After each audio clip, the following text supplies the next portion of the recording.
입원하는 기간 동안에도 보험금을 통해서 병원비를 지급할 수 있었기 때문에 피고인이 고모한테 비용을 전달하게 되는 것이죠.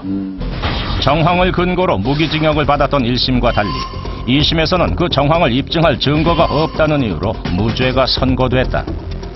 그러니까 그 달리 할 수 있는 원리가 증거재판주의, 그 점 책임은 검사가 지고 의심스러울 때는 피고인이 이익으로 재판해야 되고 그 다음에 증거 가치에 관한 판단은 법관의 자유심정이에요.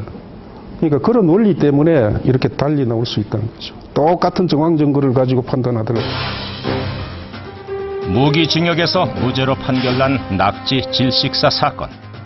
피해자 측에선 다시 상고를 했고 현재 대법원 판결을 기다리고 있다.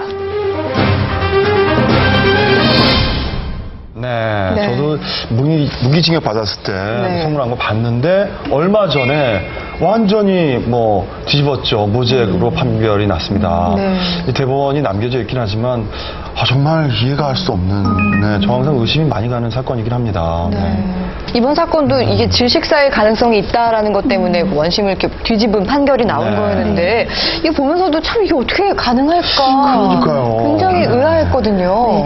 이 사건 같은 경우에는 이 피해자가 사망했을 당시에는 이 단순한 사고사다라고 판단했기 때문에 부검을 하지 않고 화장을 했습니다. 그래서 가장 중요한 증거인 시체가 없기 때문에 이 정황 증거들로만 판단을 해야 되는 사건인 거죠. 그래서 네. 1심에서는 이런 정황 증거들을 추론해서 유죄다. 그래서 무기징역을 선고했었지만 2심에서는 이러한 정황 증거들만으로는 유죄로 보기에는 부족하다라고 해서 무죄로 판단된 사건입니다. 그럼 이 사건처럼 같은 사건인데 재판에 따라서 결과가 달라지는 경우도 있나요?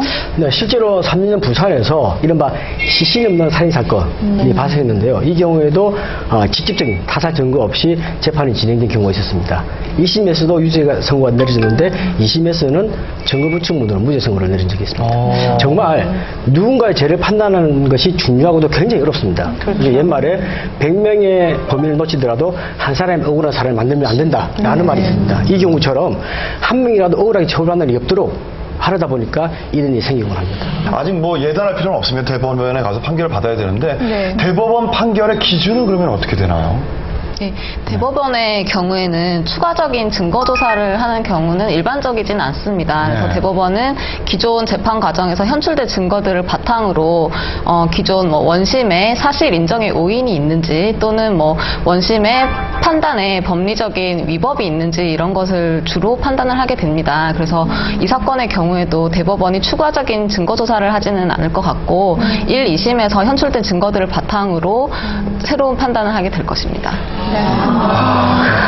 참 죽은지 하는 말이 없으니 확실하게 알 수가 없는데요. 일단 지금 이 사건은 진행 중인 상황이니까요. 네. 끝까지 결과를 지켜봐야겠습니다. 네.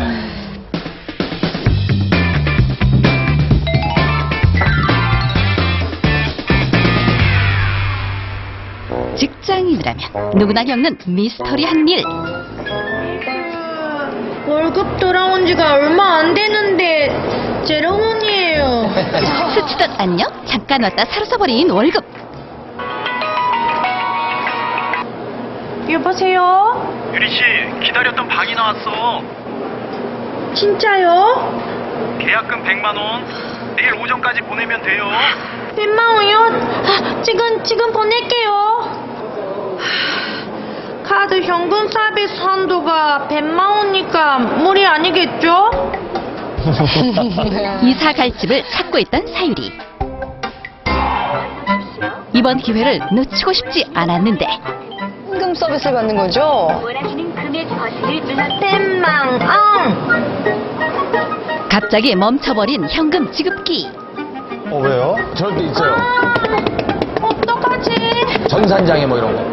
영어 시간도 끝나는데 내일 아침에 되면 되겠지?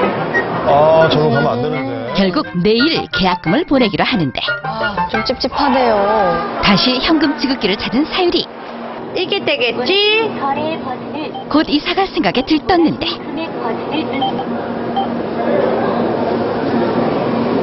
그런데 아이고. 뭐야? 카드 한도 초과? 이게 어떻게 된 일? 한도 초과? 어제 기계가 고장나서 돈이 못 받았는데